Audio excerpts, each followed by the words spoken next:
everyday thing. It's an everyday thing. It's an everyday thing when you let your nuts hang.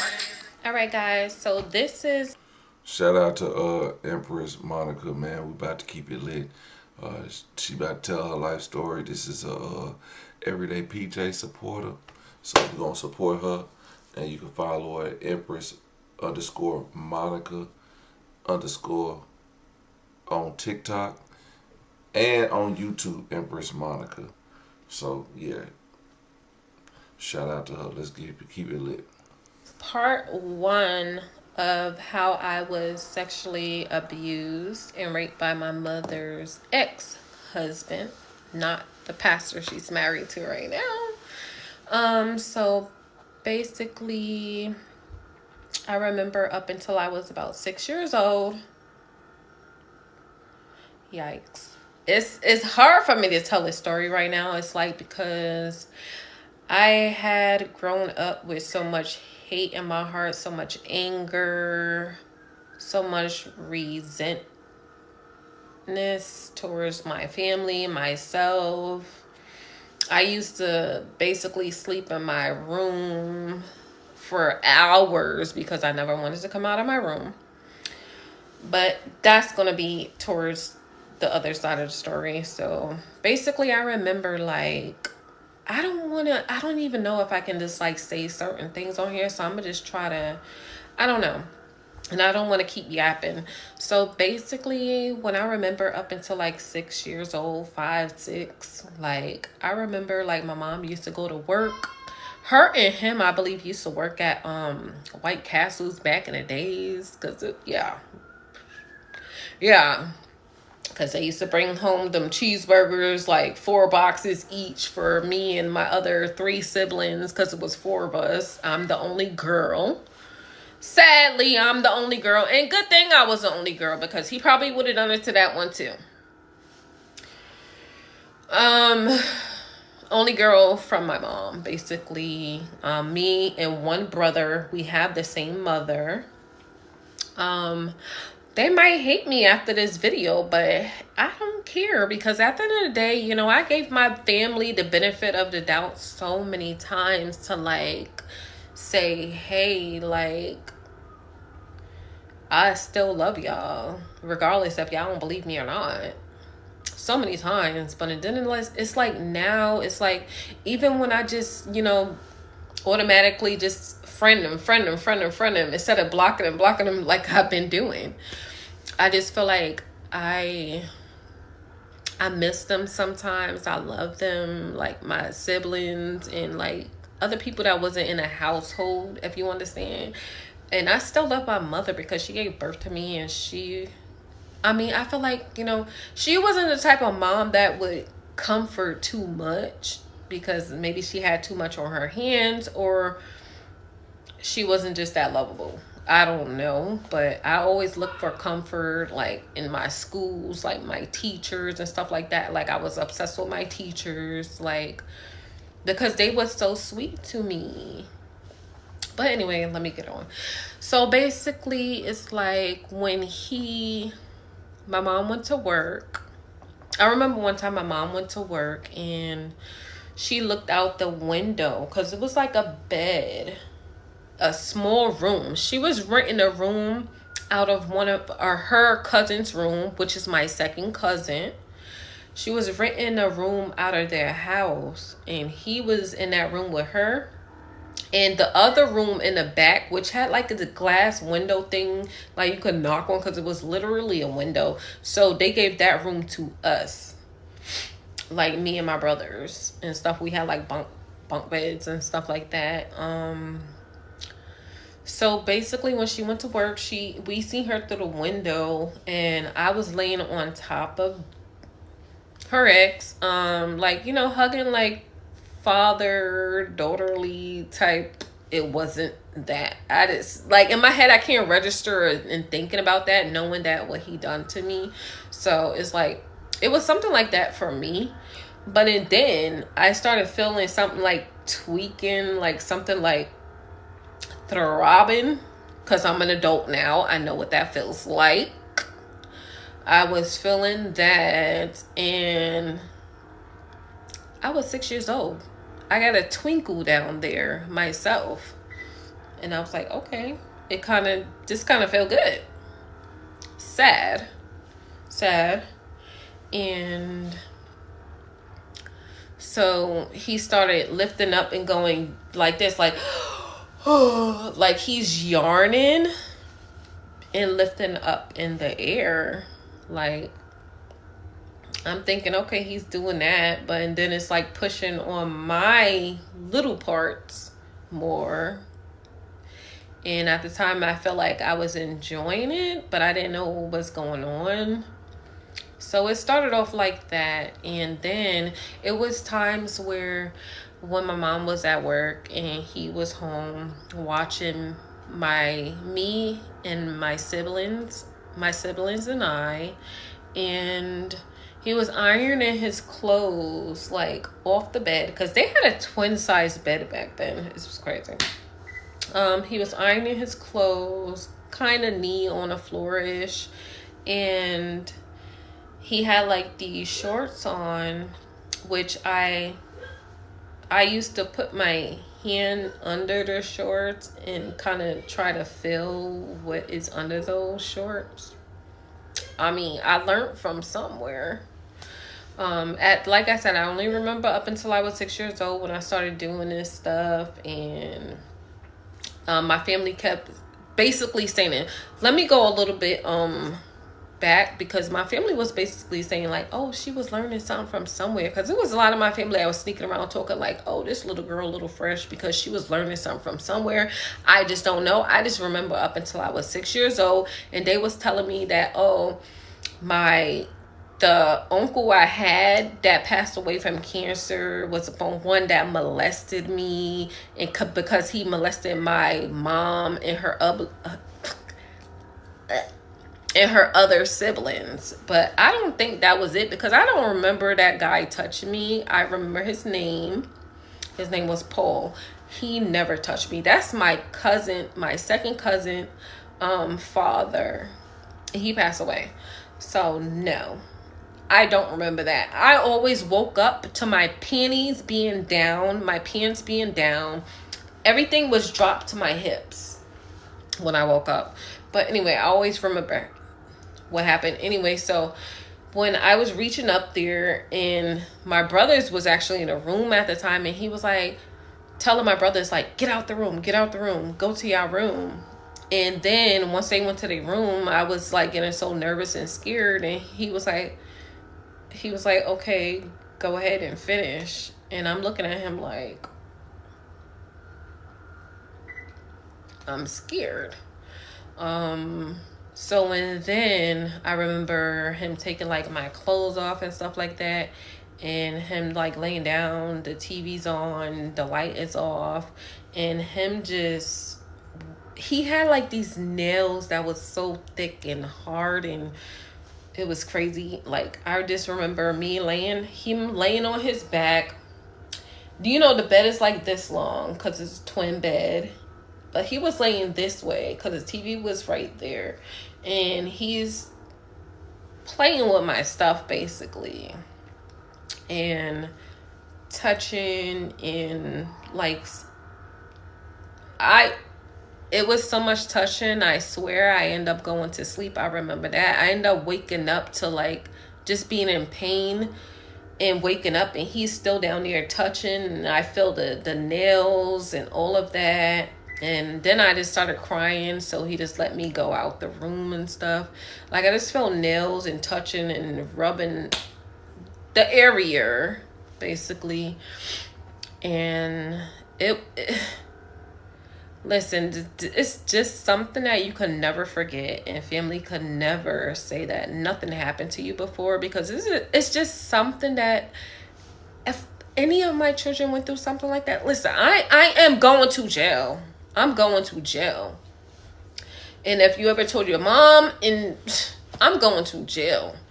But anyway, it's just, I'm going to get more into details of more of the stories of what happened as well, guys. Like, there was times where this dude, like, I guess after he got his rocks off or whatever, I don't know what he did after that, because I ain't never see stuff come out of whatever he had.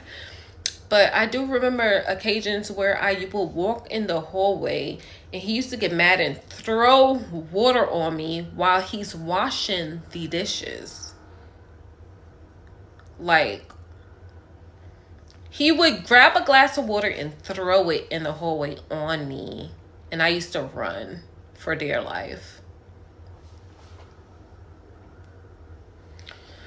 Not the one she's married to now, which is a pastor. But anyway, guys, basically after me getting water thrown all over me down the hallway, when my mother was at work and she wasn't at home, he used to be cleaning the dishes, and I used to be coming to the hallway, and I look, and if I see it's him there and he noticed me, he'll pick up a glass and fill it up with water and go, Ch. It's older people there, like my family too, and if they see the water, it's like, does he clean it up after I leave and go and shut the door back into the room? Because that's the only thing he would chase me away with, is throwing water at me. And I was feeling like, oh, like, what's going on? Like, what's wrong? Why are you throwing water at me? Like, you just did that to me. You did this to me. So me as an adult, I'm thinking maybe it was a cross feelings type thingy where he must have did what he did to himself, and then after he regretted it and just wanted to throw water at me. Disgusting. So there was so many times where my mom was at home as well, where I never even told her certain things. Like, we used to do, like, run around the house or whatever, and the other family wasn't home. Like, my family that owns the home, because they was renting rooms. Like, my mom's room, she was renting from our cousin, which is their blood, and she was renting a room for, I guess, us, for her kids. They wasn't home, so most of the time. And like, we used to run around the house, and every time we ran around the house, he used to grab me. Like, he got nails. Like, he can grab me with one hand, because everybody used to call me Skinny Minnie. He used to grab me with one freaking hand. His nails used to claw into me. I used to have so many nail things in my arms and stuff. Like, he used to grab me and just throw me across, like, to the refrigerator, to the deep freezer, whatever the heck they had back then. And I was so, like, upset, crying, sad. Like, I didn't know what emotions to put in. But then every time my mama left, like, at a certain time, he used to want me to come to the room. He's like, here, come here, come here, come here. And here me go, being a little girl, not knowing what the hell going on. And he does the same thing to me over and over and over again. So, a point being, at a time where we moved out of that house, and we lived in Westbury, New York, guys, because understand, I'm from New York, guys. For the people who's watching who don't know, I'm from New York. Yes. Don't rep it ever. I'm not from New York. I'm from Virginia. I live in Virginia. I'm from here. Bad things that happen to me in New York, I don't claim it, okay? No. I don't claim it. So basically, we moved out of that home. My mom, she got a place, and we had 1, 2, 3. It was like 2 bedrooms, but the main room that they had, it was kind of like a living room. So my mom, she made like a big space for my 2 brothers, my 2 oldest brothers, to be in. And then we had another room where she made, I guess, I don't know if it was me and my little brother at the time. I think so. And then the other room, the master bedroom, was in the back. So basically it was like that. And once we moved, it was kind of like I wasn't getting touched more, which I was thinking, God. So, and then I was like, I think I only remember up until 8 years old after that, which is crazy because I remember the traumatic things, like the bad things that happened. Like I said, I remember up until like what, 6, 5, 5, 6, something like that in between. I remember up until 6, but I think I could remember up until 5, which I don't know. But I know I was 6 when the other things happened, when the other things occurred. So, and my mom, you know what's so crazy? She used to go over this over and over with me so many times. Like, bring me into her bedroom. I remember her bedroom set was white and like beige. Let me show you beige. Like that color. Okay? And she might be watching this. Girl, you know what I'm talking about. You know what furniture set I'm talking about. The one you got from your boss? Oh, wait, the other one came from your boss, too. Oh, and the parrot came from your boss, too. What was you doing for that parrot and all this furniture set? I'm okay, but anyway. Yeah. So, it's like Might as well tell it all. things didn't start again until she went to work again. Why is your dude still at home so freaking much and you're working your behind off? You're a woman. When I say I love my mom to the fullest, to the point that it's just like, I know what happened to me as a child, but I still love her so much only because it's like, and I know that my mom, she's a go-getter. Like, she gets her money. Like she's that girl. Like, you got deadbeats on you just laying on your shoulder like, nigga, you could have been flinged them off. You carrying dead weight and abusers on your lady. She could have been did that. But listen, before I continue on, ladies, if you got little girls, daughters, and it's not that nigga child, you better. Where them cameras at? At the end of the day, with me, actually, it ain't gonna be no cameras. Because first of all, you're not being left alone with my child, let alone me going to work for this amount of hours. And my child said this and said what? And I'm not gonna do nothing about it? Or I'm gonna say, oh, he's sorry.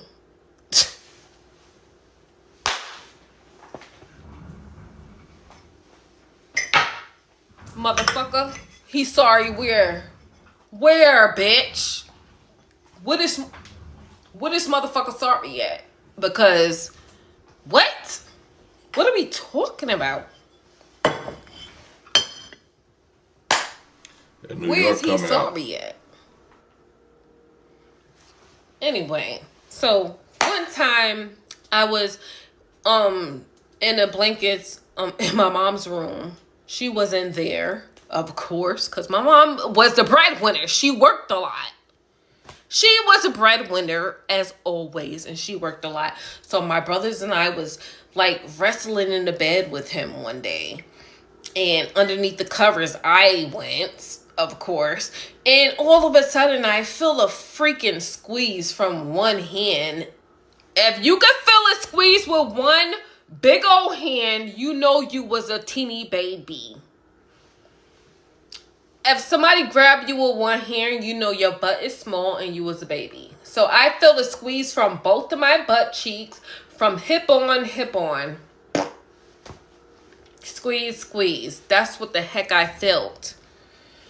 And tell me why that blew me, because I was like, I haven't felt any touches in a long time. Why is he touching me again? Why is he doing it again? And they just got married, guys. That's going to be in part 3, because after they got married, when they got married, y'all should have seen the way I acted. I did not want to go home.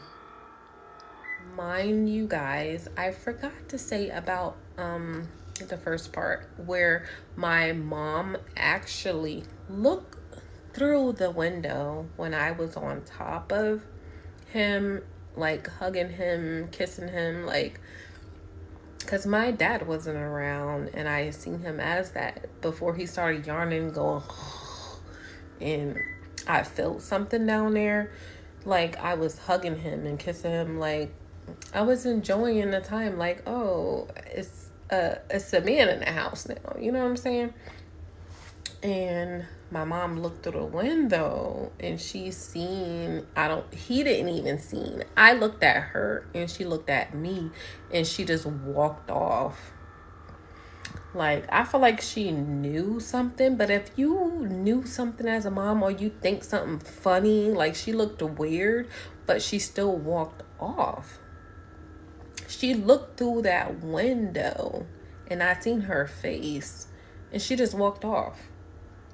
And if you're watching, lady, I call her lady right now because she's supposed to be a first lady, but I'm supposed to call her mom. No. Lady, you've seen through that window and you just walked off. How many of y'all out there will walk off if you seen your daughter on top of anybody? I don't care if it was friendly or not. What the my daughter doing on top of you? Like, kick your. He was probably abusing her too. He was definitely abusing her. Saying room. You know what? I'm calling out today. Get the fuck out my house. Knuckle. Like, on some real. Like, who does that for real? But anyway, that's on that.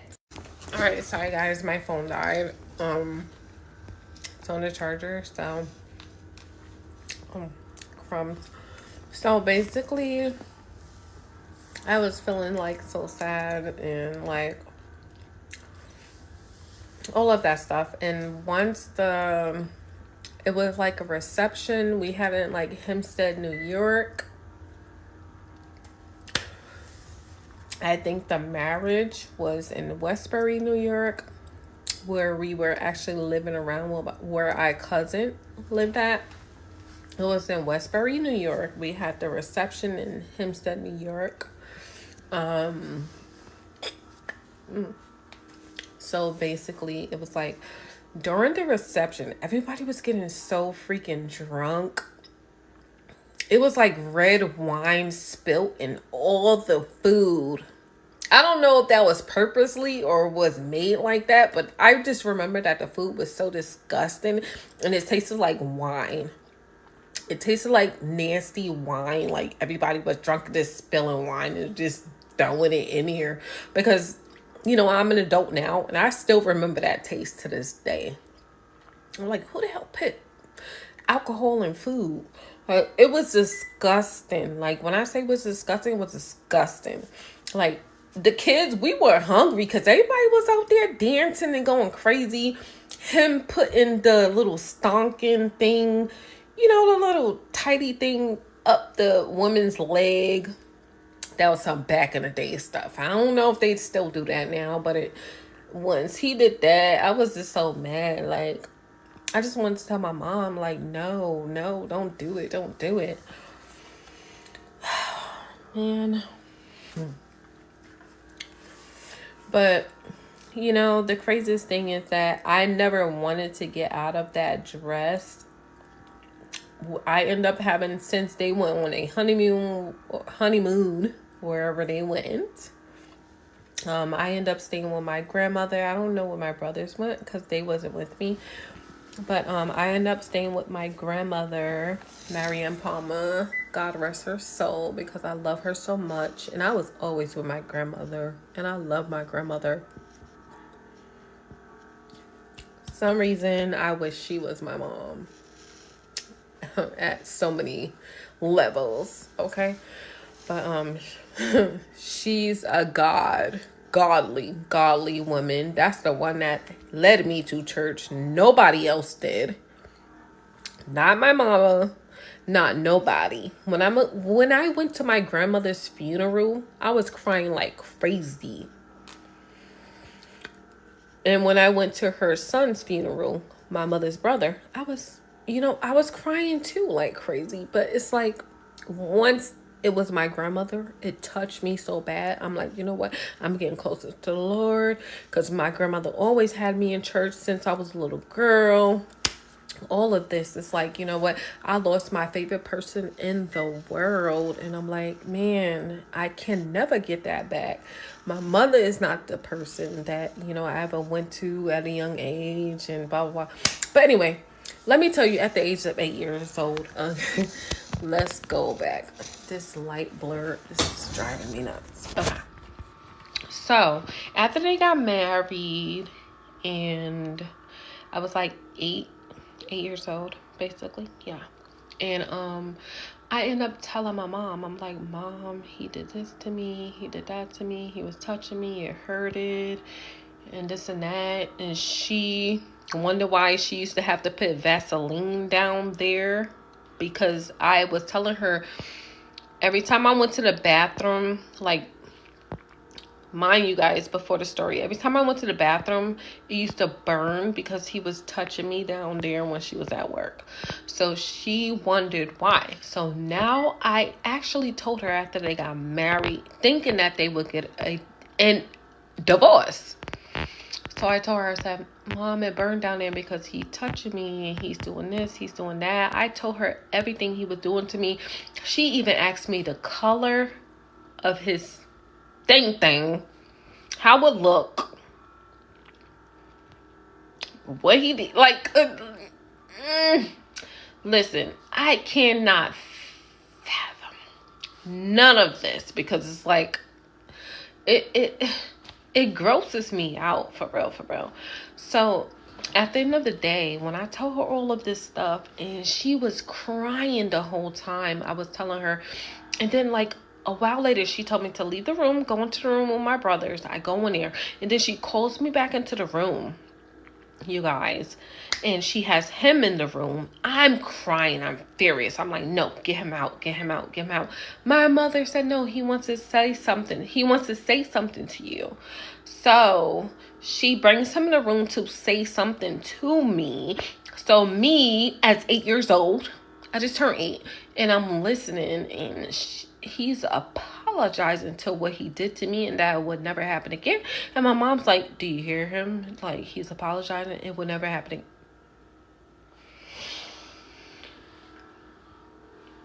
again. One thing I don't play about is God. One thing I don't play about is my children. One thing I will definitely defend is my damn self. When self was 8 years old, and people keep telling me, oh, you should not even be talking about this no more. How old are you? Mother effers. I'm still defending my young self, so I don't give a hell how old I was. Y'all did that shit. Y'all remember that shit. Y'all remember everything y'all done to me. My mother brought you into the room to apologize to me and think that was okay. And after that, it was over. My cousin came to the house later. My mom was sleeping. I told my cousin the story. My mom, she woke up because I thought my mom was sleeping. She woke up. She said, Monica, be quiet. Why are you talking to her? She didn't want me to tell my cousin because they live right across the street down. They lived across the street and down the street, down the next block. And you could literally look out the window and see their house. My aunt, her sister, like literally, like my oldest cousin came to the house and I told her like, oh, I think they getting divorced because I told my mom the truth. Because I told my cousin and she knew. Like, I am so tired. And then it's like a while later, nothing happened. Every time they was kissing each other, hugging each other, and I was looking like, man, you guys would not know what I went through. Like, even before, when I told my cousin, my mother was like, oh, don't shut up, Monica, go to your room. Anyway, after that, still me saying, like, even after my cousin left and my mom, she still ended up staying with him after getting married to him, acting like everything was good.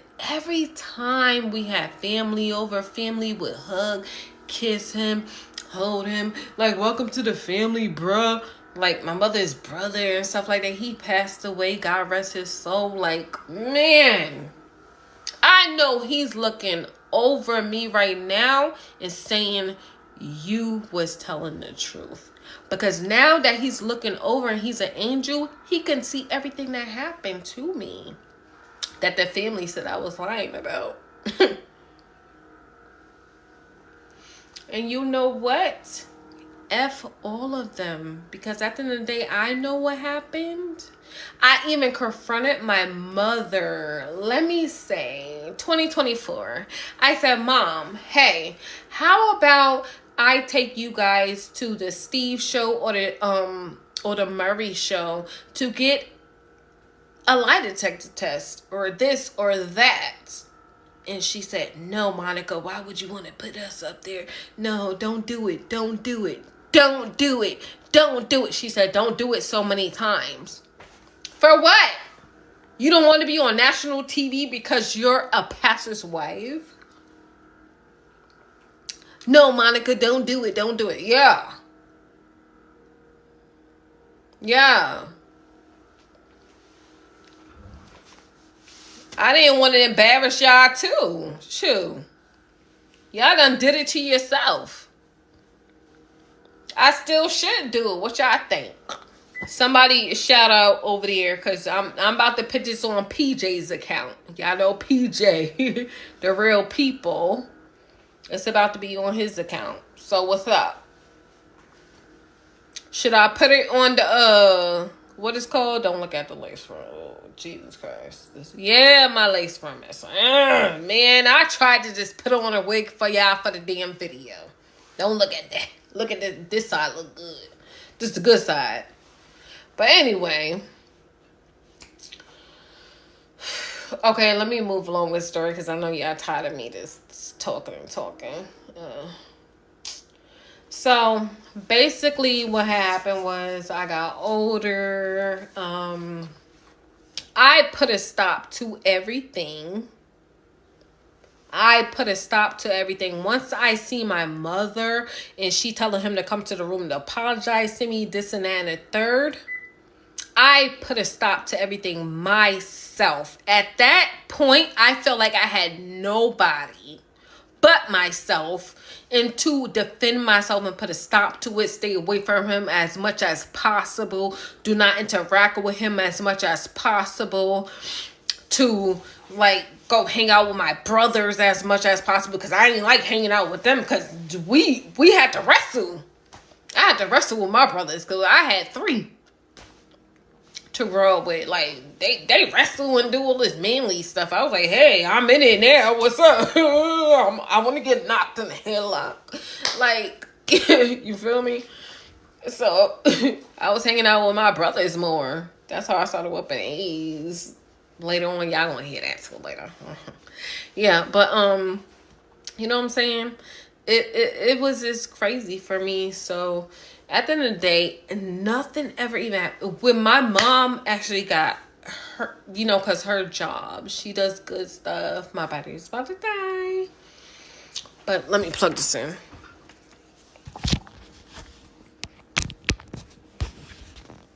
All right, so my mom, like, she had got a good, like, pay. I wouldn't say good job because she kept the same job for so many years. And this dude was working for a damn limousine company.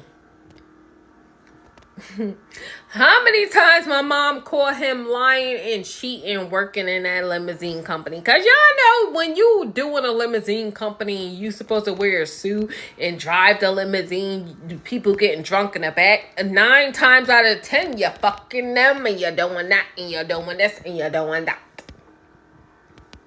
Hello. Yeah, that part. So anyway, with my mom, she went and bought a brand new big huge house on a corner of Freeport, New York. Okay, I can't name the full address because my brother does own that property now that my mom moved to Alabama because she gave it over to him. And yeah, she didn't actually give it over to him. It's actually more of like, I think when she moved out there, she just left it and they was going to take it. So my brother just took it over. And he does like home improvement and stuff like that. And he just decked it out. And my family, like, they can be so humble and nice and sweet at the same time, but gangster. Because my brother gangster as hell. Tell me why he was in the group home for so many years, because he was blood. He's still blood. I don't think he got jumped and blood out, because I think once you get jumped and blood out, you can't get... I don't like none of that gang stuff. But anyway, my mom put him in a group home and all this stuff when he came out. And you know what? He was in jail for a long time too. When he came out and he did this, he did it. It was a lot of, you know... But anyway, he does a lot of like home improvement stuff, and he can make like floors of marble, like the walls marble, change. He'll rip your whole freaking house out, baby, and make it brand new and look like it's luxury when you just living in Brooklyn, New York. That part. I had to make it small. But yeah. Girl, y'all know I got so many problems. Y'all know I got so many problems. Man, I take antidepressants, anxiety, like, I could go on. Nothing helped me over so many freaking years. After going through all that shit, like, you gotta take something. Currently, I'm taking Zoloft, and baby, when I say I'm telling my doctor to boost me from that 100 to 2 or 350, which I don't think they even do 250. I need to ask her if therapy is an option. They do 350.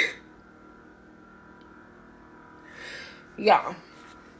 But anyway, so let's keep going with this video. I'm sorry, guys. I know. Sometimes I gotta be a little bit silly because that's just me, my human nature.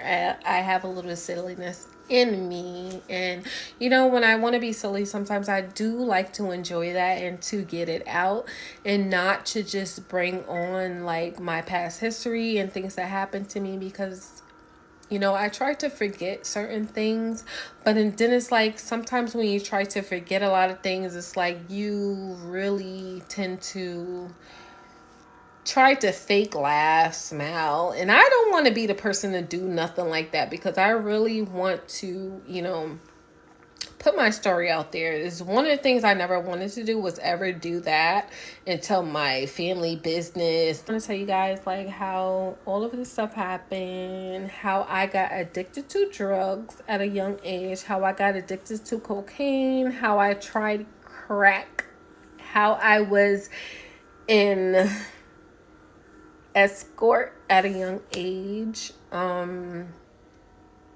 which I'm not now. Of course. I mean, we know Stay tuned where it started. 5. We already know where this shit started. The abuse at home is 100% reason why all this happens in a woman's life. Women go through the most shit from abuse from home. Men, I don't know about men getting abused, but a man being abused, he just has some traumatic shit going on in his life. He feel like down and out. Women, go all out. Drugs, uh, prostitution, um,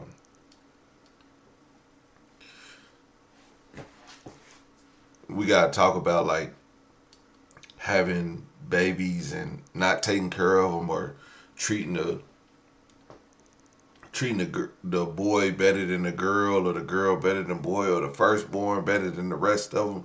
It's traumatic experiences that these women be going through that be just shaping the rest of their life, and then you be like, damn.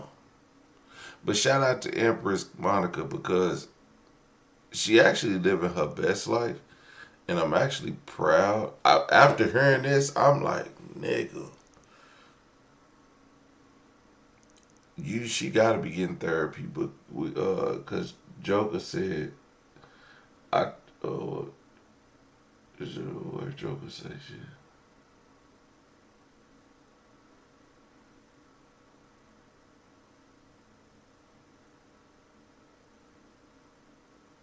Someone said she was wondering if she got therapy. I might have missed that. It was up early in the chat. Somewhere in the chat, she asked if she got therapy. I was like, man, I hope she got therapy. You know. Reason is because if y'all don't follow me on Twitch, follow me on Twitch, because that's where y'all can see the conversations that I'm actually having. I'll be like, who the fuck he talking to? Yes, we on Twitch. Okay. Um,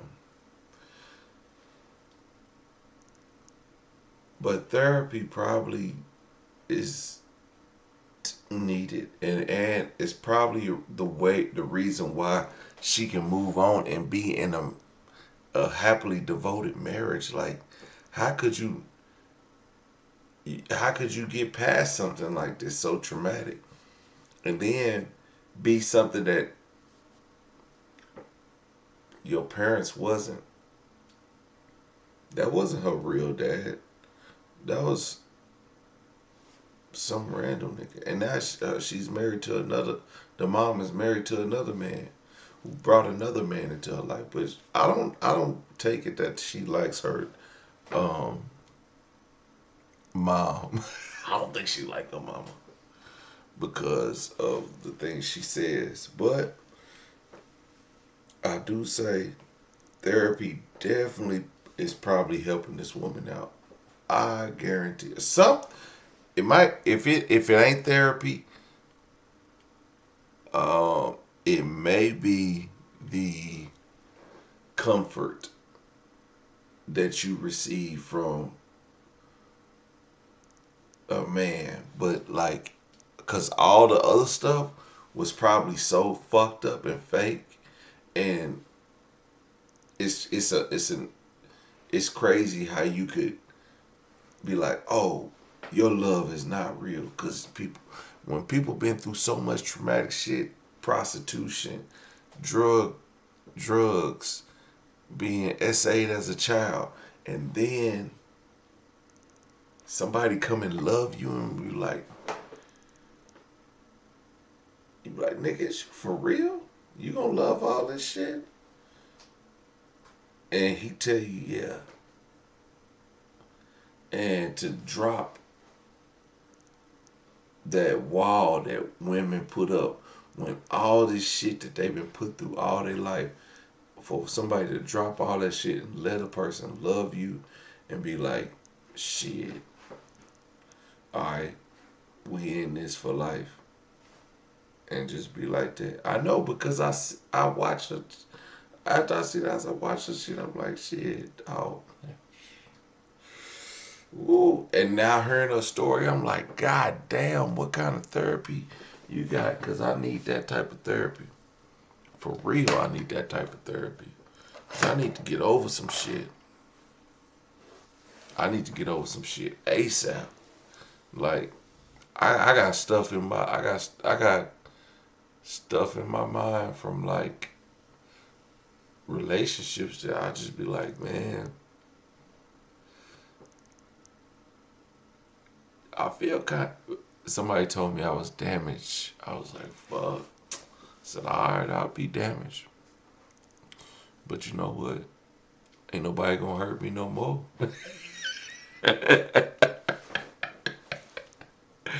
What? But that be, yeah, it's so funny when you be like a man. A man be like, when y'all say a man is damaged, or you not healed, or you be like, bro, like, chill out with all that shit. Like, I'm straight. But then when you think about it, you be like, man, that bitch fucked me up. Or not even that person. It could be a multitude of things. It could be anything. But you just don't heal from it. Y'all men just move on. We don't heal from it. But healing sounds weak as hell. But it's really not. Honey Mama says, being born in the 70s, what happened in the home stayed in the home. Ooh wee.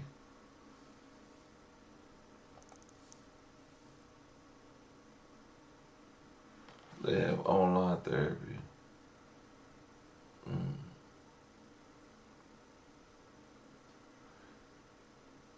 Therapy didn't work for me. I couldn't tell my therapist anything because it was private to me.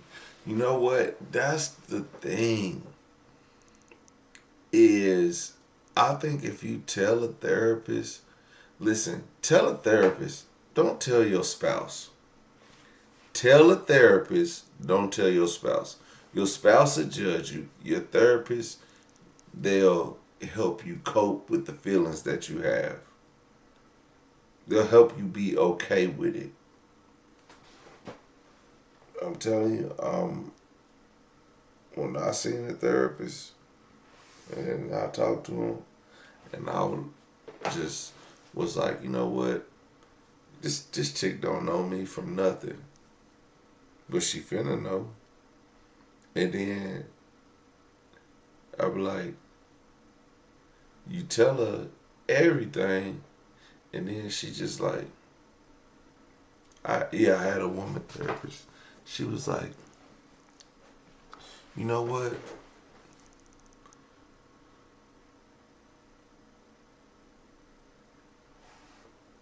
Well, I don't have no real issues. The only every issue that I have, I created. I created every issue, and I'm not fucked up about it either. And so that's what you got to get out of. That's what you got to get out of therapy, is to locate the issue.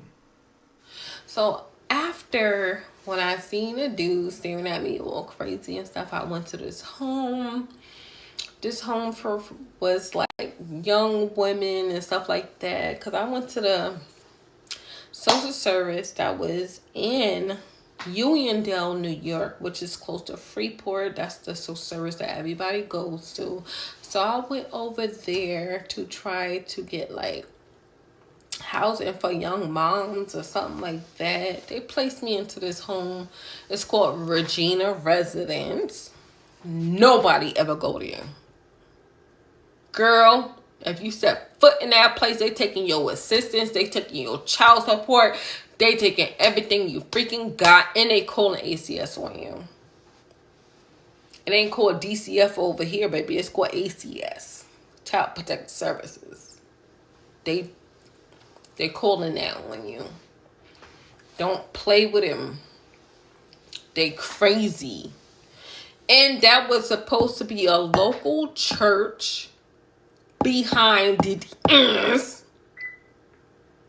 church that care about young women, young moms, and they do not trust and believe. So I went over there, checkpoint. Because when I first went to social services, and they was like, oh, you're so young, so you can't be in a house by yourself. We can't give you a housing or a temporarily housing. You have to be in a house for young moms and stuff like that. So they placed me into this Regina residence place. And I'm like, okay. It was cool at first. I went over there, And it's like, oh, if you get food stamps or blah, blah, blah, you got to give them your food stamps and spend it on the whole household. And y'all got to cook a meal every single week. Somebody out of the household got to pick a meal and make that meal. Whatever they have on the chart, you got to make that meal. And when you got a kid or if you have an appointment, you got to leave your kid at the place, at that residence, because they got a 24/7 babysitter, the person that usually stay all night. Like, how you gonna babysit somebody who's staying all night anyway? Like, aren't you tired? But anyway, and then it's like one time, man, when I tell you, I walk me and my 3-year-old son, my oldest son, Joseph, I walked him up the stairs. Was walking up the stairs. He did not want to go up the stairs. And he started falling out, throwing his tantrums because he's 3 years old.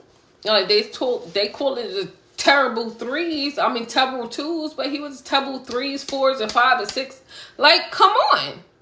So he was doing all of that, and I'm still holding his arm. So the lady looked up the stairs. She's like, oh, you're yanking his arm. Ma'am, do you not see this? Do you not see how what he's doing and what I'm doing is totally different? Anyway, the next freaking day, I wake up. They say you got to go downstairs. Somebody's waiting for you. I'm like, who's waiting for me? Because I ain't got no company. I ain't tell nobody what the hell I'm saying that because I'm in a freaking, basically a shelter for young moms. Oh, ACS is waiting for me. Child Protective Services in New York. And they're waiting for me outside and saying that, oh, you were yanking your son's arm while he was walking up the stairs. I'm looking at the lady like, what the other bitch? Because what the other bitch too? What the other bitch too? Why she ain't here? I'm looking at everybody looking around like, no, ain't no goddamn way. Because first of all, I did not do that. My son is a child that falls out. You could hold his hand and he will fall out. All of my kids have mental health issues just as well as me. They got it from me. It's not only ADHD, man. So anyway, put it like that. They didn't take my kids. Let me put my phone on the charger because I feel like it's about to die. All right. Okay. So the next thing that happened was I had appointments, okay? They left me alone after that, but they were still on my ass. You feel me? They were still on my ass. I didn't know it like that because I don't know about ACS and this Child Protective Service crap. I can't even pronounce it, see? But anyway, so my youngest son, he has like bronchitis, a breathing issue at the time. I used to always have to give him his nebulizer machine and at a certain time and every time.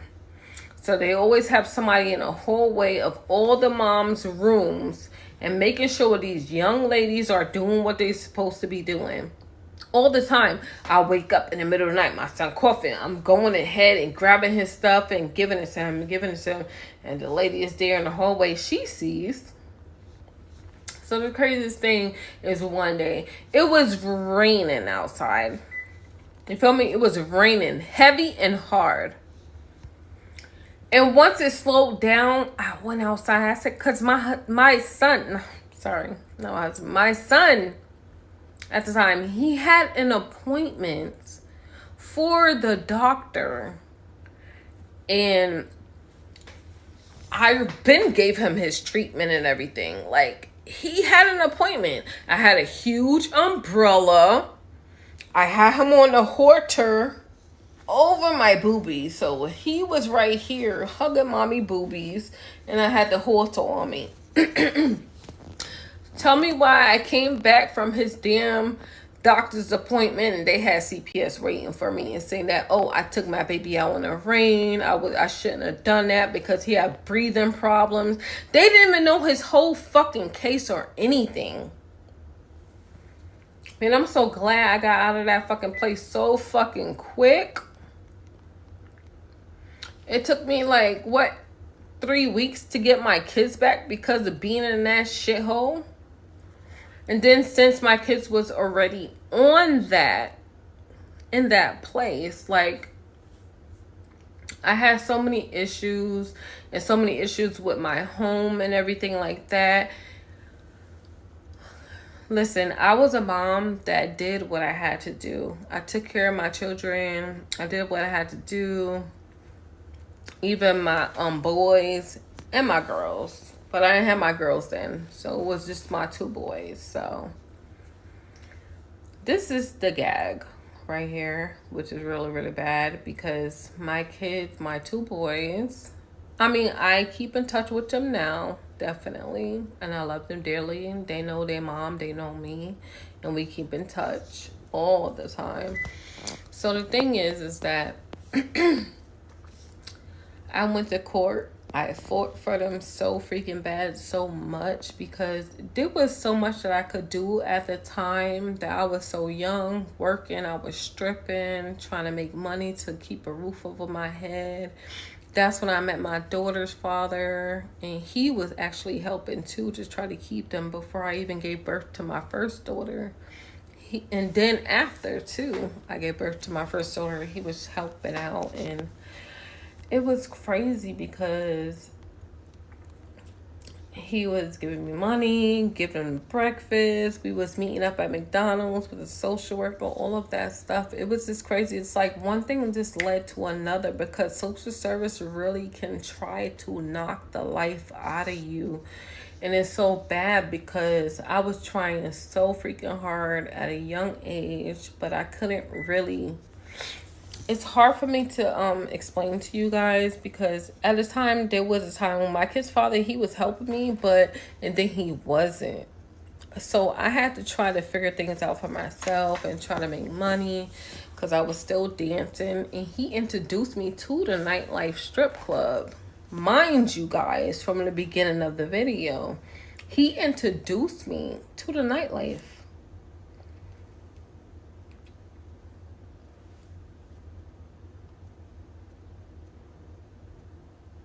Guys, this story is like really, really hard for me to get out. So yes, in part 5, your girl had to take a couple of beers because I don't drink liquor anymore. That was like when I used to dance years ago. So yeah, I definitely, baby, them beers was hitting, okay? Because I used to have a high tolerance since when I used to work in the clubs, like taking shots of Patron and all of that crazy stuff. I just don't drink like that no more. But a beer would definitely get me messed up, okay? Not one. You know, you gotta have a couple of them things. But I feel like for my New Year's resolution, I just want to leave all of this behind in 2025 and finally just get it out. Because you know when you just got something just like inside of you. And I talked to many counselors before. Like I had counseling basically growing up. Like, yeah. And tried different type of antidepressant medication and things of that nature. But yeah. It's like when it's something inside of you, and plus it's excuse me guys, especially when someone else like knows certain things about you through probably family or other friends that you done told stuff to and they told somebody else. I just feel like no one can better tell my story than, you know, you can. So just in case, like, God forbid, if anything ever came out and somebody wanted to say, hey, oh, that's Monica, let's tell her business, let's tell her story. No one can tell your story better than you can. So I'd rather do that than anybody ever blowing me up. But anyway, it's not even about that. It's just like within myself, I just felt like I just been holding on to something for so long, and you know, regretting a lot of things that I have done and people I met and been with and things of that nature. Hold on. Yeah, and one thing I do want to say to y'all, no, I do not do any drugs, okay? No. And plus, in my medical field, we, you know, they can random drug test you. I never had got one yet, but just one time when I applied for a new position, that's when they you know, gave you something to, you know, you gotta pee in a cup in front of somebody. But I ain't got no worries or no problems because I don't do any type of drugs. Okay.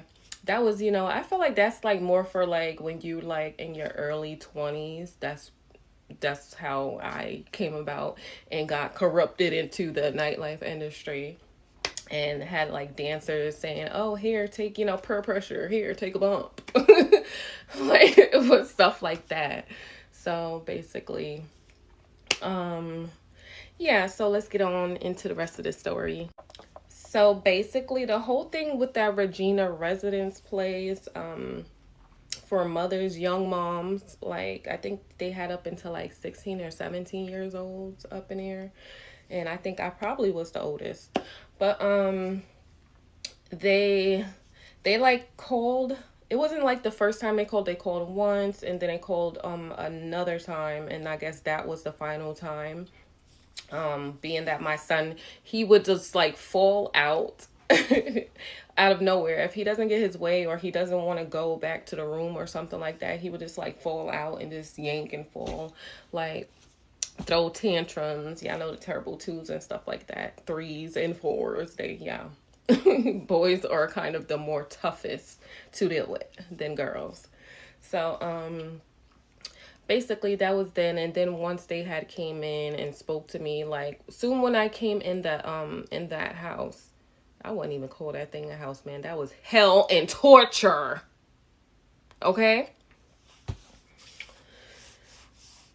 But yeah, guys, they had the people waiting in the room for me. They was like, "Oh, somebody's here to see you." And then I'm like, "Who?"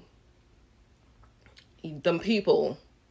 So basically that's how that went down. But I want to just like move past that and get to the tea.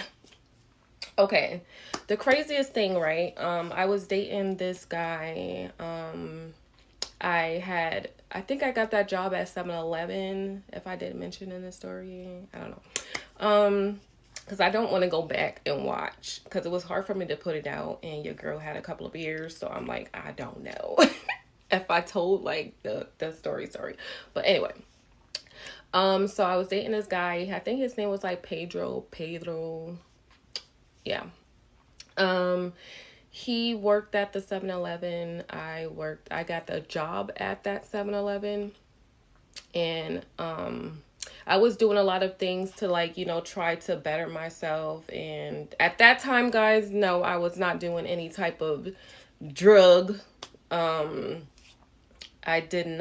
wasn't even drinking then. Your girl was just a total square. I was so against like any type of drugs or like drinking. I probably had a sip of wine or something before. A couple of times, yeah, actually, when I used to took it from my mother's her wedding thing. I used to go inside the her room and sneak and get those wedding things. You know, when it got the little bow on it and stuff, I used to throw that thing off and just go, listen. And I think them things was like so light. So yeah, that part. Don't do this at home, folks. So yeah, he was supposed to be training me at that 7-Eleven and stuff like that. And we end up just chopping it up. And, you know, I was at the register. Once I moved up to the register, he was teaching me how to do all of that. And we end up dating. I moved in with him and his family. But let's move this forward because this is too much. And then we end up moving out from his family. A long story, too.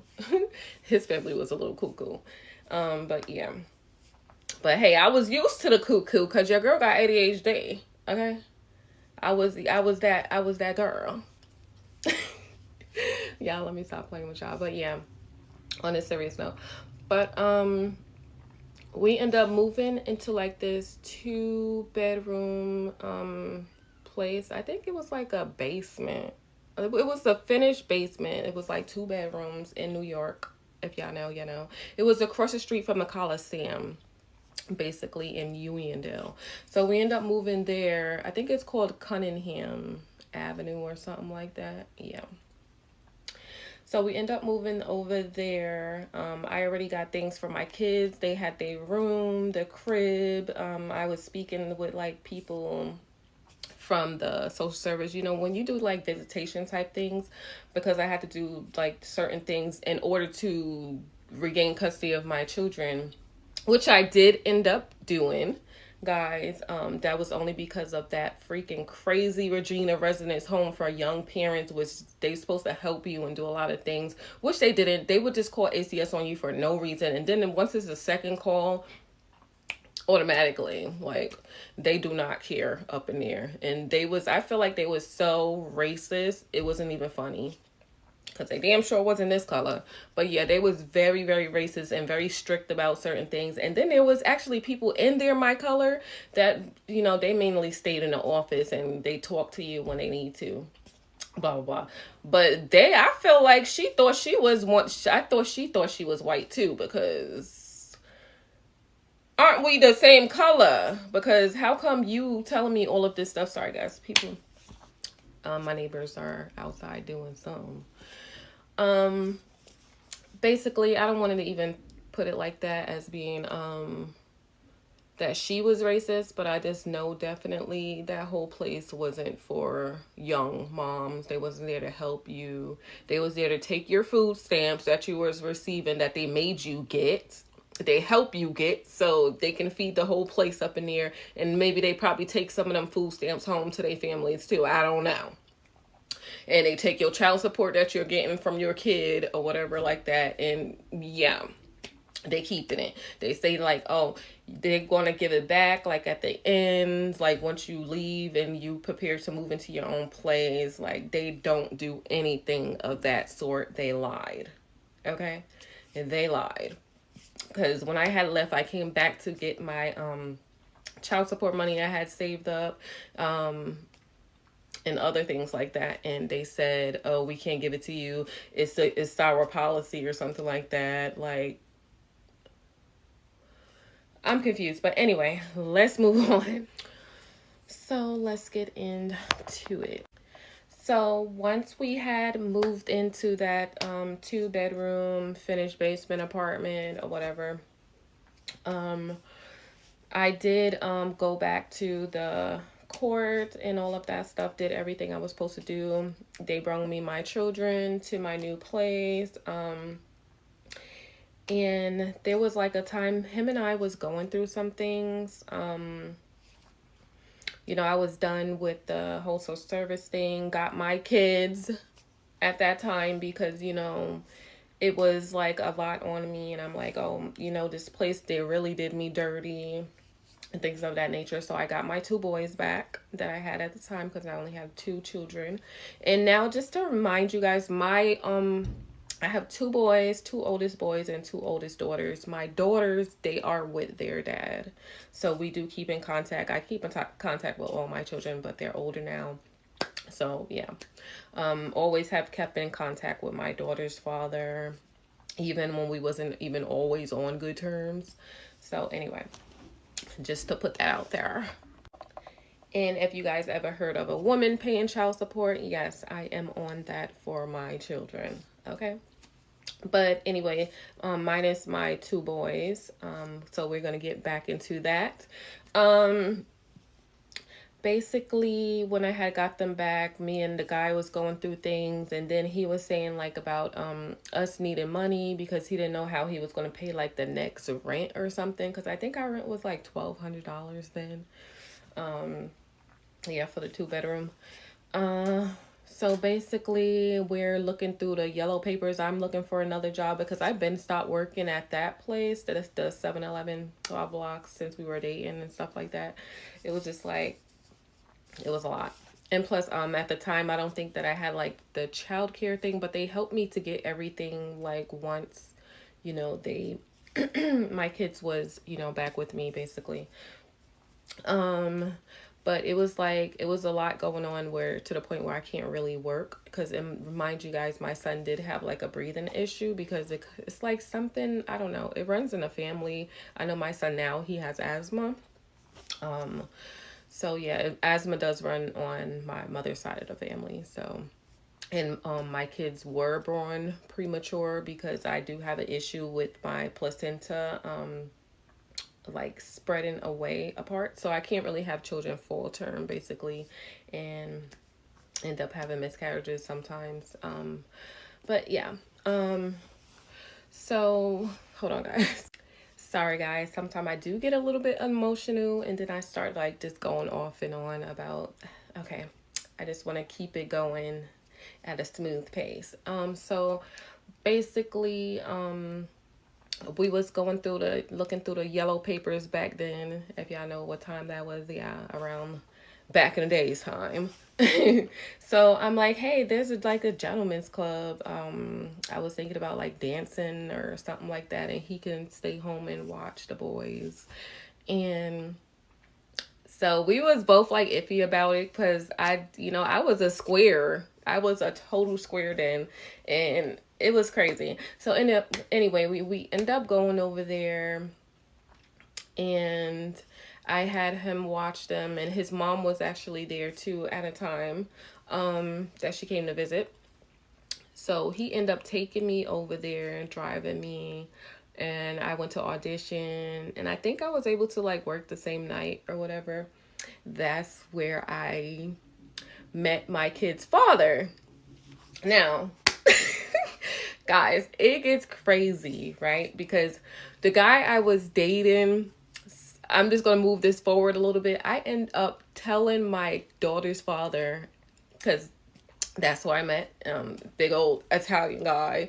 And I told him that, that the guy, I told him in the beginning that was my boyfriend. And then I told him later, and I lied. I said, oh no, that's my pimp, or whatever like that. And I'm like, if I don't come home with money, blah, blah, blah. Because I don't think that first night I like made money or something like that, or that much. And then he literally gave me like I don't know how much was it, but he gave me money for my rent. Guys, yes, the same day. Because I was literally, that was the first time I ever even tried a drink. He let me get my first drink. I had just turned 19 years old. Yeah, and that's, I had my 2 kids. And I just told him like this sad story. And I'm like, oh, that's my pimp, blah, blah, blah. Every day to this day, guys, he will still like throw that in my face. Was like, oh, you was a whore when I met you, or like, you had a pimp. Literally, he was not my pimp. I just told him a sad story, and he paid my rent. Okay. It's like, come on now, because first of all, I'm this girl that never even had a drink ever. Didn't know nothing about a strip I told y'all about telling people shit and they use it against you. Prime example. club. Where is this pimp coming from? I was a square. I was a square. She wasn't a hoe. She was a square. But anyway, guys, basically, that's what happened. Me and him, like, I just started getting so attracted to him and going to the club, stuff like that. So I'd be going to work, and then the next day, y'all, I had me some new outfits. It was, your girl was looking tea. So every time I got on the stage, they called me to the main stage. I think my name was like Maria at the time, because I wanted to be Spanish so bad. I told him I was Dominican, y'all. Like, you couldn't tell from my ID. You had my ID. Like, I mean, I guess some people can be, if they're born here. I don't know how that goes, but people get away with saying lies all the time. It was just a small little kind of to me. But anyway, I did tell him I was Dominican, or whatever, because everybody used to call me Dominican. They used to think I was Dominican so bad, like when I was younger in my teens. So, yeah. I mean, who hasn't lied about their race or something before? I mean, maybe there's somebody out there that hasn't, but yeah. Anyway, I had fun while I was role playing along, doing my, whatever, 1, 2. So, basically, him and I just started getting so close. He used to stare at me off the stage. Like when he walked by, I was on stage. He used to stare at me and smile. And it was just stuff like that. Like, and he would go in a bathroom if nobody's like in the girls' um locker room. Guys, red flag. That is a red flag, ladies, too. Basically, I didn't really know what I was getting into. And when I first introduced him to my mom, she was like, Monica, he's the manager of the strip club. He has the opportunity to lock the door behind him when he goes in the office with another female. What are you doing? He is way older than you. I think, oh, excuse me, guys. Right now, I think he's probably like almost 70 years old or something. I don't know, guys. He's older like that. My husband is like the youngest. So basically, yeah, he used to sneak in. All right, guys. Crazy. I just got a phone call. My son, they want me to come pick him up from school. One of his bracelets, which they actually tried to tell him that he couldn't bring it to school before, and then they said by surprise on Friday that he's able to bring it with him because they can tell like it's something that he copes with and he plays with or whatever. So I think it broke, and when something breaks, like my son makes or something like that, he would go ballistic. So there is no, they want us to come pick him up. So they're calling my husband right now. My husband's gonna have to leave work and go ahead and go get him. Jeez. Something told me I should have just kept him home today, but yeah, that's the ADHD, and all five of my children have it from me. So, oh boy. Anyway, I just want to wrap this video up.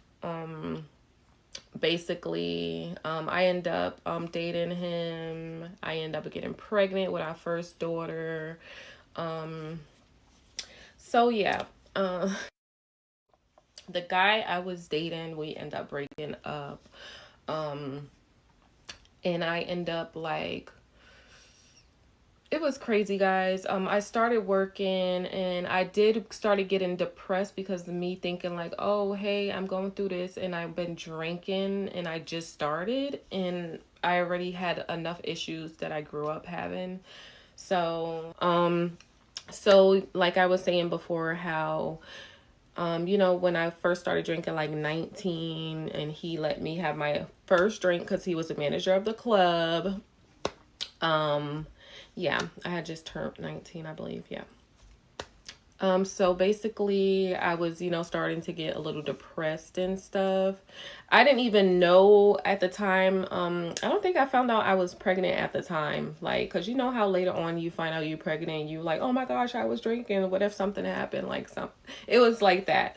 So, basically I started getting like depressed and stuff, and to the point where I just had all of these thoughts in my head about what happened to me when I was younger. And I don't even know if I told like the full story, like of a whole bunch of stuff. So basically, you guys get the picture. Was more serious things that happened that occurred while I was in the care of this dude that my mother was dating, her ex-husband, which ilk.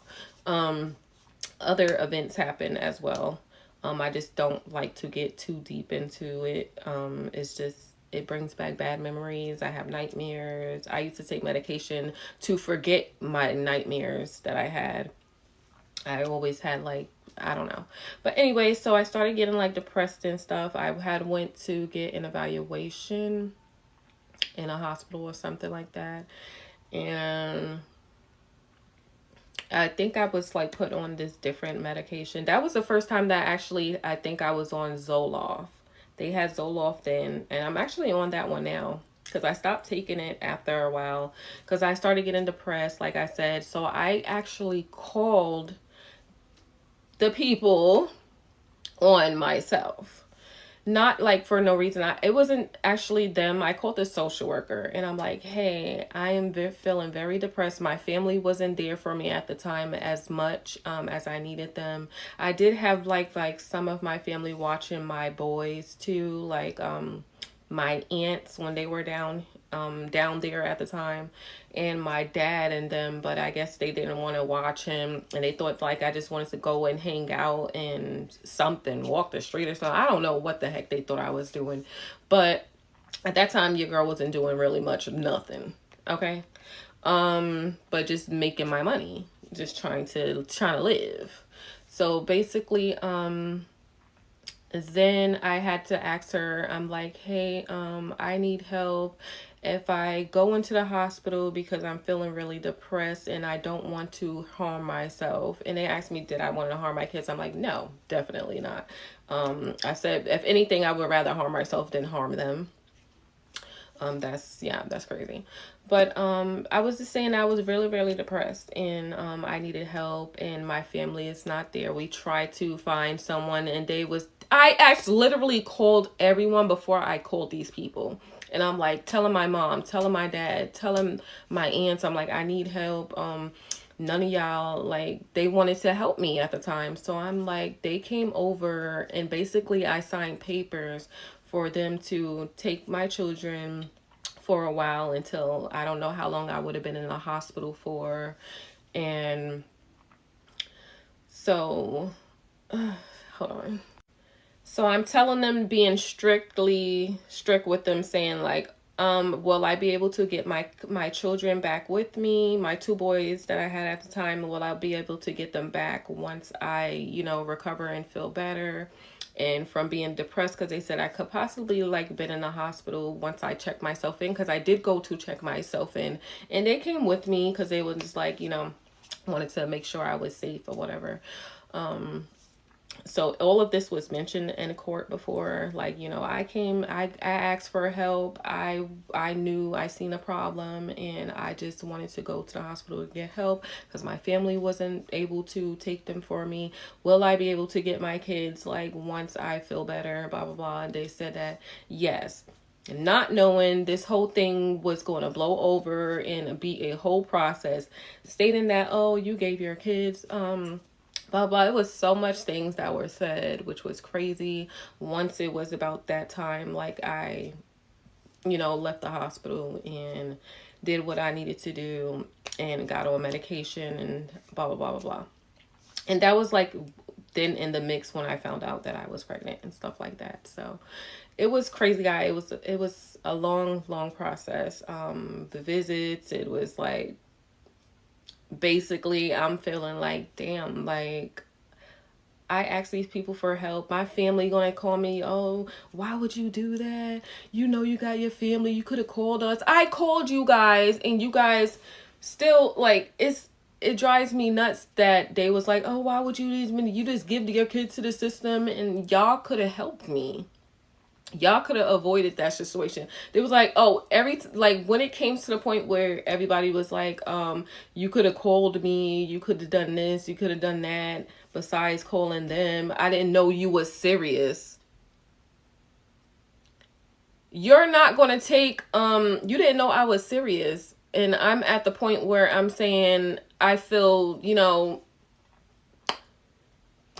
my shows a lot of the trauma, which I try to cover it up with tattoos.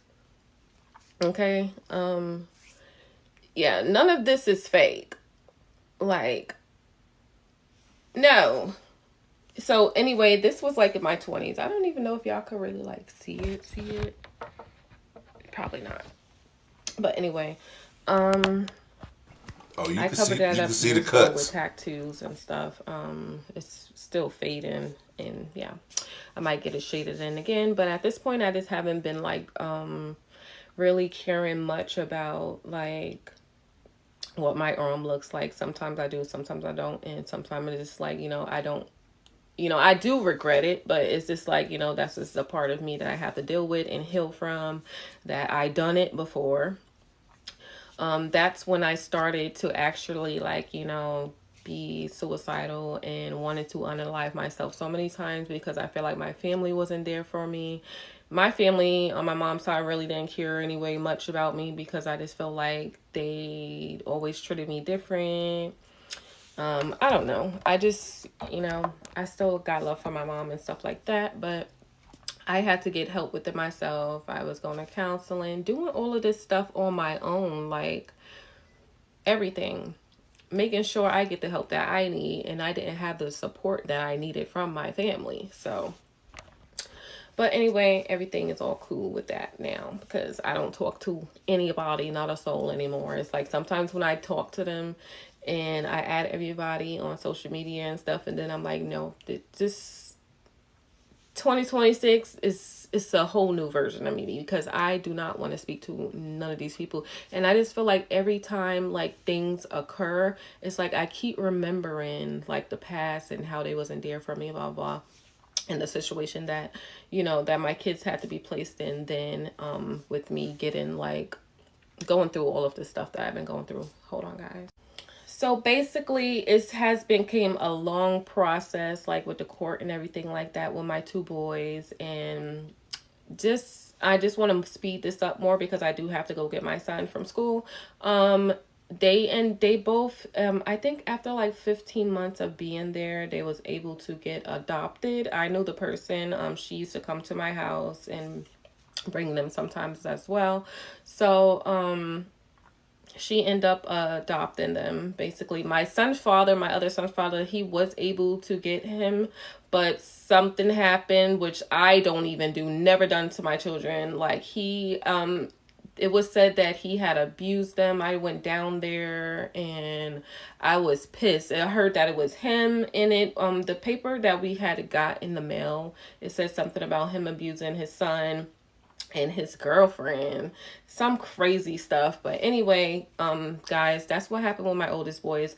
With my daughters, hold on, I end up having my second girl with him. We end up, that's a whole nother story with my daughter's father. So let's get into it.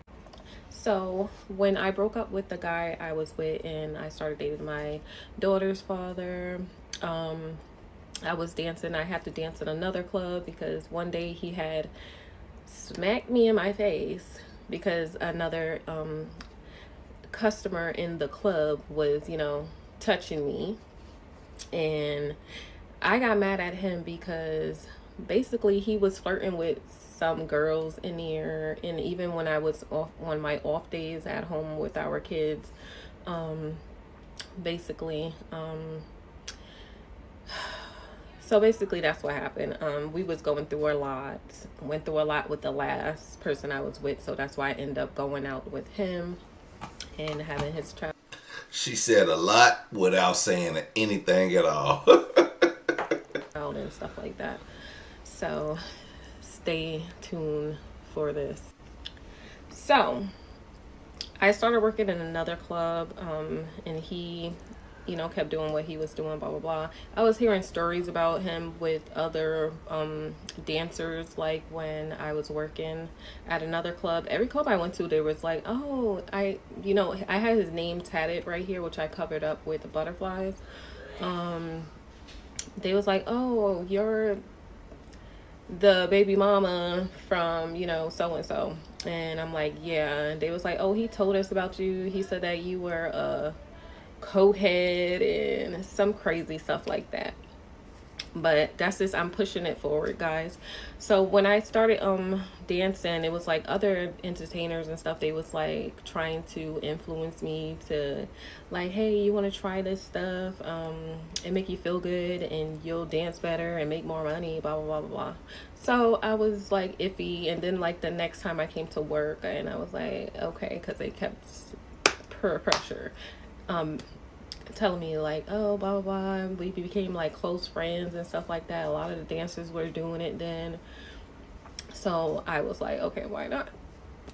So it just became a thing like that. That's how it started, basically.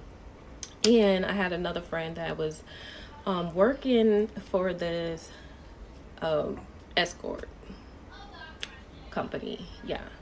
So I end up going with her, and it was like, oh, you got to take pictures and do all of this, and then you get like, you see a client outside, they'll give you a call, and you got to meet them wherever they at, if they're at their home, blah blah blah, bring protection with you, all of that crazy stuff. Some clients was doing like so much extra stuff, and there was a lot of them that was like,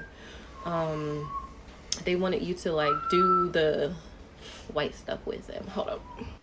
So that's how I started doing that then. And I was still going through my depression thing. I stopped taking my medicine for a while, and it was just a lot going on. And I knew that my daughter's father was cheating on me. And one time, I went to a new club, and the club, I didn't even know like they was going to do a bus on this club or anything. Like, the whole club got raided. They had all the dancers lined up and stuff like that. I end up, some girls was end up giving like people prices and stuff like that. It was I don't know if he was Jamaican guy. I don't know where he had his mic at, baby. He had a big beard. It must have been hitting me or something, because I don't know how they be doing these little sting operations and stuff like that. So I did give a price, and the other girls too. We all end up getting arrested together in that club. All of this stuff is like a life lesson for me, something I would never ever do again. Never. So after that, my daughter's father, he was putting like, I kept calling him because he wasn't answering his phone. He was putting like money on my, books or whatever you call it, for commissary then. And then he stopped. And come to find out, I didn't even know that I was pregnant with twins. I ended up losing them at 9 weeks pregnant, and I was incarcerated at that time. So I was like getting high fevers. They was like, oh, well, you're gonna have to get this out of you, because if not, you can die or get poison to your stomach and stuff like that. So when I went, it was heartbeats at first, and then they said that the heartbeat stopped at 9 weeks. So yeah. We would have had 4 kids. Good thing that didn't happen, because it's just, my life was like hell then. And come to find out, he ended up getting married to a Russian woman. Even took my daughter to see her one time, and I was actually in the house before I got incarcerated. And I'm like, I was knowing a lot of stuff, but and then I'm like, I was like, you know what, I'm just going to do my own thing and things of that nature. So that's how I find out. And guys, tell me why the whole time I was in here for like 60 days, because that's what you get there for doing something like that. That was the dumbest thing I did ever. Would never do it again. I don't even know why I put myself out there. So yeah, hopefully this can be a lesson for anyone else that is doing things like that. Just don't do it. It's not good for you. Do not encourage anybody doing drugs or trying it, because it's not good for you, basically. I had lived and I learned that lesson. So he ended up getting married to her. Y'all, when I got out, I went back and I had to move in with my mom then. She was actually dating another guy then. So I was getting my daughters back and forth, bringing them to my mom's house. It was just a lot, guys. And when I started like going back to work, because I needed to make money, quick money, and this is before I started any of my nursing career and stuff like that. Because I went back to school and did everything I had to do. I was getting my daughters back and forth with him and his family, and yeah, so basically that's how I ended up. And I ended up with my husband like maybe like a year after or so. And I ended up getting pregnant with my husband, and we got our son now. It was rocky in the beginning. We was going through a lot, but we learned to like understand and communicate more and love and trust each other. But we went through hell in a cell. So when I was working in the clubs, it was just bartenders and stuff telling me from different clubs like, oh, I know the lady he was dating her for 2 years. I'm like, 2 years? We've been together, and doing stuff for 2 years. And mind you guys, I was pregnant with twins. And the whole time, like you were doing her and doing me at the same time. And good thing I was getting my checkups, guys, because anyway, long story short, they ended up having a kid together too. She is my daughter's stepmother, blah, blah, blah. They're going through a lot of stuff themselves. I don't want to put too much of their business out there because me and my kid's father haven't always been on good terms at all. I tested positive before for the stuff in my system. So basically, I was just like kind of unstable then. So we just left everything as it is for with my children. My daughter's living with him. And I just started getting my life together little by little. Had my son end up moving from New York to Virginia because it's more low-key quiet and there's not too much to get into. Like New York life and nightlife is like not good for anybody. I've been born and raised there most of my life and I just got tired of it. Came out here, went to school, went back to school a few times for, to up my career and everything. So basically that's how things been going. And I keep in contact with my children. They call me, I send them something if they need it, like my son's Cashapp or whatever. But that is the end of that. The reason why she said this story was how it changed her whole goddamn life was because of what her mom's husband did to her. It really fucked her up. It really did. It really did. And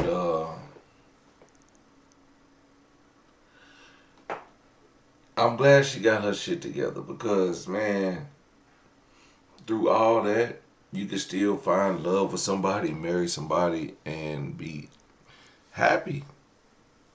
When she said that it was rocky at the beginning, I believe that because you came straight from the streets. They say don't make a hoe a housewife. That's what they say. Don't make a hoe a housewife.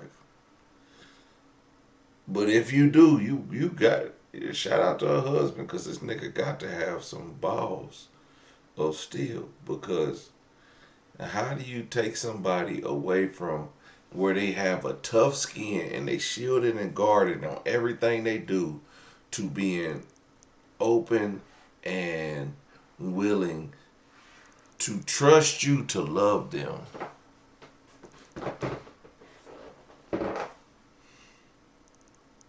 That's crazy.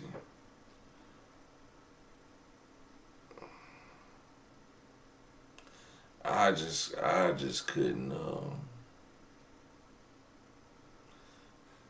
I couldn't imagine putting somebody through so much shit. I just don't even. I don't even see it. Even through the drugs and all that stuff. Like, man, I just couldn't see. I just could. I can't. A 304 can be a housewife. Yeah, they can be. But to who though? You gotta be the right person. You just can't meet anyone and be like, oh, this is my person. No. Mind you, I guess it helped that she's beautiful.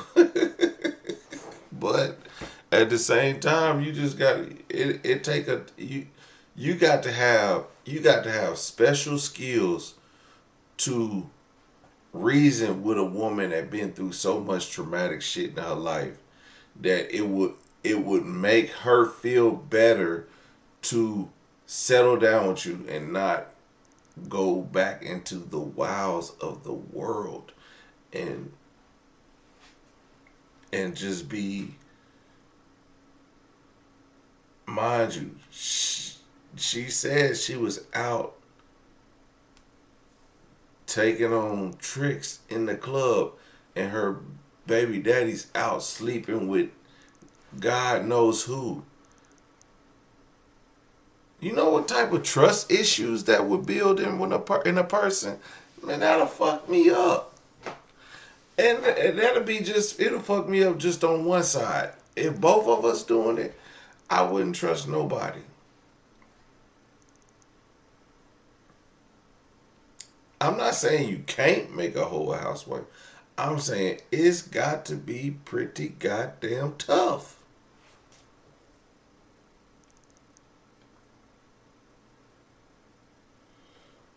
Honey Mama says, sometimes all a woman is looking for is that security and true love. Yeah, I mean that could be true. Is it possible? Hell no. Hell no. Because if all a woman is looking for is that security and true love, we wouldn't have the thousands of podcasts of women unhappy with men. Not straight podcasts, but episodes where you can look. These women ain't happy. Now, in someone in her position, maybe that's what she wants. She for so long in her life, she was probably chasing the bullshit that was presented to her at the beginning of life. She was chasing that for so long until she finally realized that, like, no, this is not what I want, so I'm going to chase something different.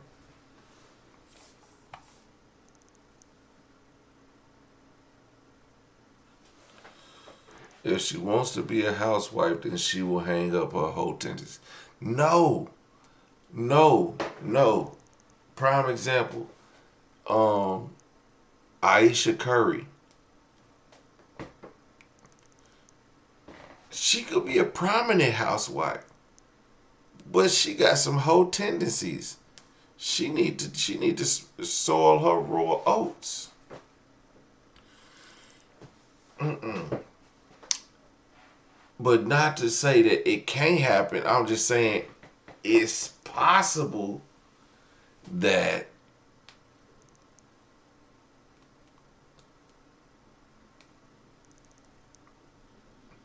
a man, no. As a husband, to sit back and hear your wife tell you her story. Not only that, tell the world her story. You know what? This ain't humiliating. You know what's humiliating is Cassie suing Diddy for what he did to her, and her husband sitting back and listening.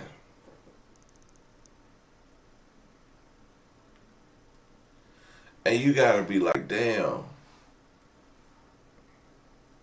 why she suing that man for that money? Just put him in jail. You don't need that money.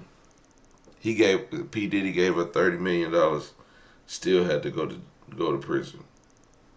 I wouldn't have gave her the $30 million. I'd have left your ass broke.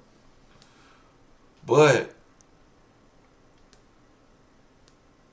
she has no ulterior motive to put this information out there. Nobody's going to jail. Nobody's getting sued. So for her to put this stuff out there, her and her husband had a serious talk. Like, what? I want to get this off my chest. And he like, look, baby, I'm gonna support you either way. Just get it. Just protect people who can't protect themselves. And that was probably a good conversation. But to be Cassie's husband going to sue another man for millions, knowing that you ain't shit. So you got two 304s living two different lives, two different men, and one's taken care of her, the other one butchered her life. Man, crazy situation. Anyway, we're gonna talk about this. I gotta get her on. I gotta get her on this weekend. Cause nigga, we need answers. We need answers.